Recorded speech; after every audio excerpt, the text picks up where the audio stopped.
before we even begin practicing our mouth, you're going to want to think about how you want to feel in your portrait. Are we going to be happy? Are we going to be sad? Are we going to be screaming or shouting? And this is all going to change with the type of mouth that you draw. So I think a great way to start, if you're not going to be with a mouth open, is to start with a straight line. So if you want your mouth to be closed smiling, closed straight, closed with a tongue sticking out, then you're going to want to start with a line. So perhaps this would be if you're just feeling kind of blah, not happy, not sad. If you are feeling happy and you do want to smile, you could do a tiny little curve. Don't make it like a letter U. It's going to look very strange and it's not going to be easy to work with. So either some type of curved line or a straight. Notice how I'm practicing this first, because I really want to know what I'm doing before I put it on my final. The next step is going to be to start making your upper lip.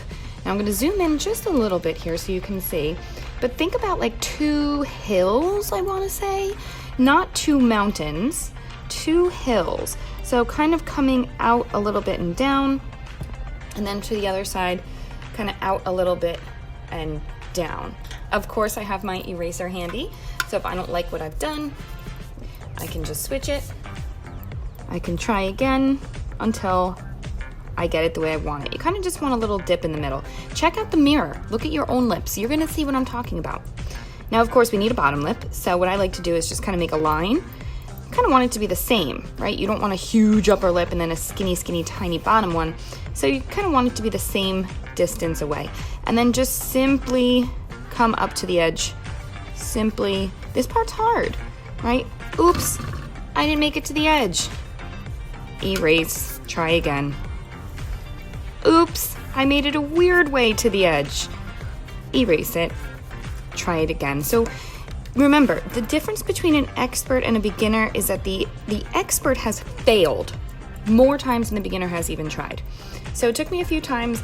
Is it perfect? No, but guess what? The more times I practice this, each time is gonna get a little better, right? So this is why we wanna practice this first.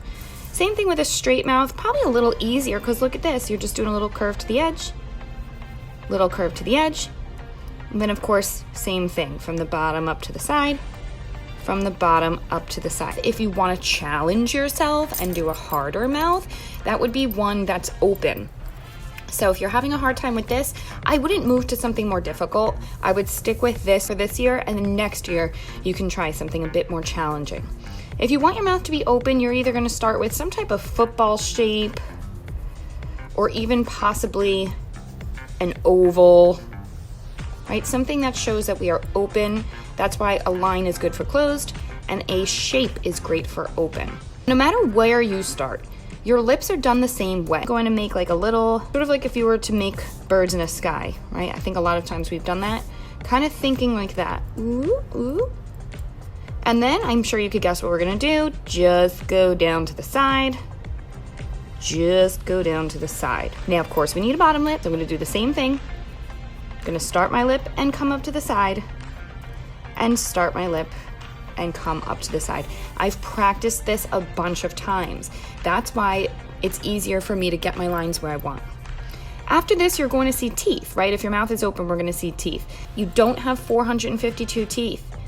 We have like 24, 26. Don't quote me on that. I'm not a dentist, I'm an art teacher. But when we smile, we don't see all 20 something of your teeth. We see about 6 of them. We definitely see your 2 front teeth. So start with a line going down somewhat in the middle, and then going out sort of like an upside down letter T, and then you're going up, up. They're gonna look big, they're gonna look crazy, but trust me, work with me, it's gonna look fine. 1 square, 1 square until they barely fit, and notice how they're a little smaller, right? Because we're going back into the mouth. Same thing on the bottom, although you don't see as many teeth and they are smaller, but you could kind of do the same thing. Just make a few little squares along the bottom. Now, if you're shouting, we're definitely gonna see a tongue, add some type of jiggly shape in there. If you started with an oval, it's gonna be the same thing. You're going to start with this sort of bird shape on the top and just go to your edge and just go to your edge. Now check this out. I'm going to turn the paper upside down. Why? Because that's going to be easier for me to move my hand. It's not so easy when it's this way, right? My hand has to move in weird ways. So I'm just going to move it upside down, kind of doing the same thing, starting with my line and going to the edge. Starting with my line and going to the edge. So this is another reason I thought it was best to do a video this week, because there's so many choices and it would take way too much time showing the choices. At least here, you could kind of fast forward to what you want. You can pause, you can rewind, you can do this at your own pace. You can practice 60 different mouths if you wanted to. Take the time to practice this. 2 biggest teeth. If you're missing teeth, that's definitely important. Perhaps we skip a spot to show that one is missing. How fun is that? Maybe we don't see as much bottom tooth down there, but we're certainly still gonna see a tongue. This is not easy, all of this. You might even wanna make up your own. I've seen children do a smirk. I've seen children blow a bubble. So you as the artist, you make this choice. Don't copy what I've done unless you're choosing one of these. But if you want your own idea, try it out, practice it first, use the same rule. You're either starting with some type of line or some type of shape. You're always doing your little bird. You're always going to your edge. Boop, boop, boop, boop. And you always have a bottom lip. Start with a little line. Boop, boop, boop, boop. Right, so it's either a line or a shape. Add your lips. Decide if we see teeth or not. If your mouth is open, there's always a tongue, hopefully. And that will bring us to where we gotta go. Okay, so I'm gonna show us where the mouth goes. This way, if you've practiced it a bunch of times and you're ready, you can get it on. All right, give it a try. Great job, have fun. Friends, so we're ready to move on to the next part of our portraits. We've practiced eyes, we found out where they go. We practiced a nose, we found out where it goes. We practiced a mouth, and now we're ready to find out where it goes. In my example, you can see our mouth is in the middle of our nose and chin. So find the bottom of your nose, find your chin, and you will see that mouth somewhere in the middle. Fun fact, your mouth is as wide as these dots in your eyes. If you don't believe me, go take a look in the mirror.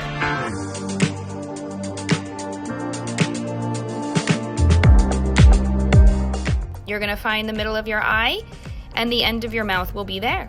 You're gonna find the middle of your eye, and the end of your mouth will be there. Check it out. You'll see for yourself in the mirror. So this is really the goal on what we want. Now, of course, yours will look different. You drew different eyes, you drew a different nose, you drew a different mouth. What we're looking for is where these things go. That's very important. Otherwise, we're gonna look like a Picasso portrait, which is fun, but now is not the time for that. A lot of you have sent me your artwork. Great.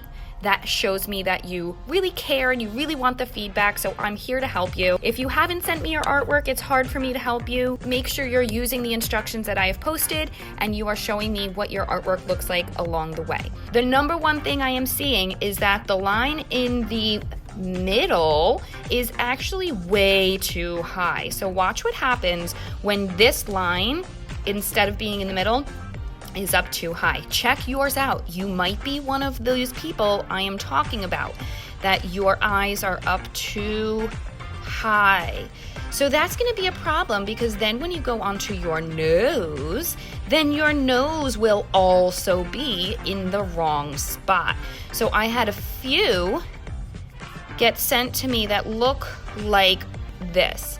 So as you can see, if you take a step back and look at your artwork, maybe rest it on a wall or put it on an easel and take a few steps back, you're going to see, your brain is going to say, this does not look right. Here's what it is.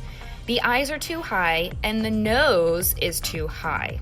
So when we saw the instructions last week, we saw that the eyes are actually in the middle and the nose is also in the middle of your eyes and chin. Yes, it's in the middle of your eyes here.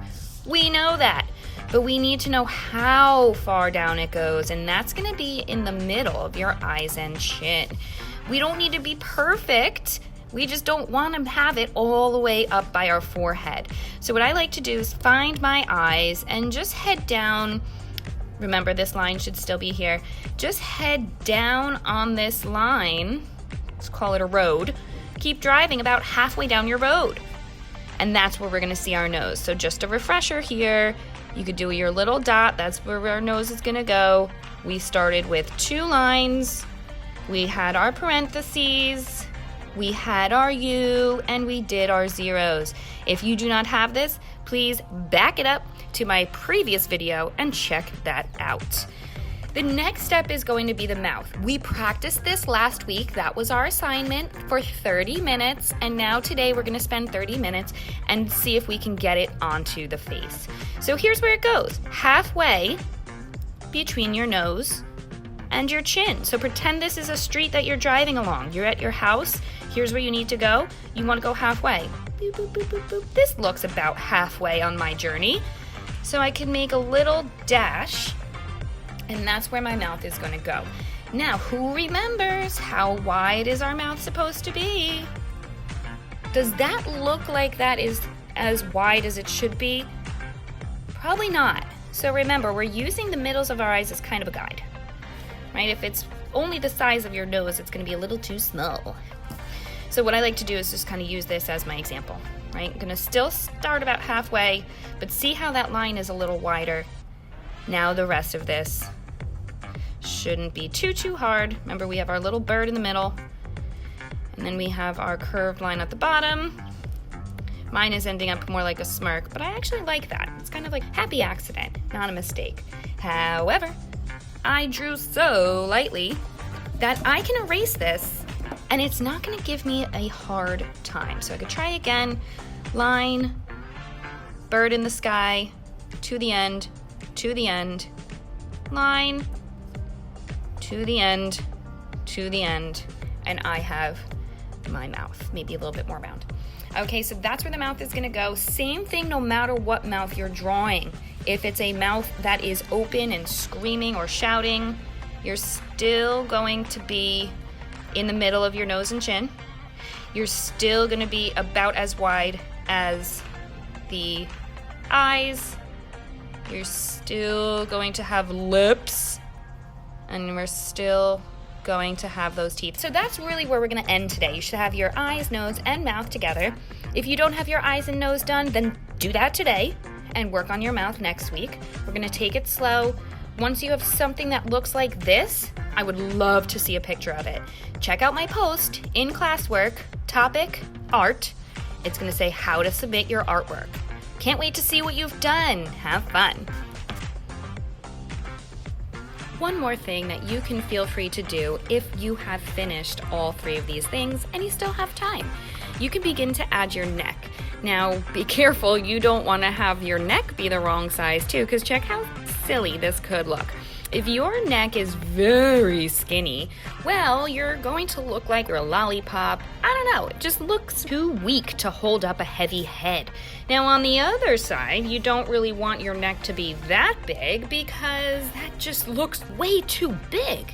Let's use, again, those eyes as a guide. So we're talking somewhere about here should be right. Yours might be a little skinnier, yours might be a little wider. Both are correct.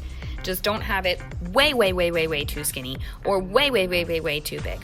Find something in the middle, like Goldilocks, that works for you. Now, same thing, we don't want it to be like a giraffe neck. You probably don't want it to be all the way like this. You can use your eyes and just look at it. Does it look like that's correct? Does it look like what I'd see in real life? Or should I fix things? So I fixed it. This next part's gonna be for your shirt. A lot of jerseys, sports jerseys, have a V-neck. A lot of t-shirts might have a U-neck. You might, and then we're gonna go right to the edge, from your shirt to the edge, shirt to the edge. So really this line here is just gonna show us the kind of shirt that you have, right? This could also be a necklace.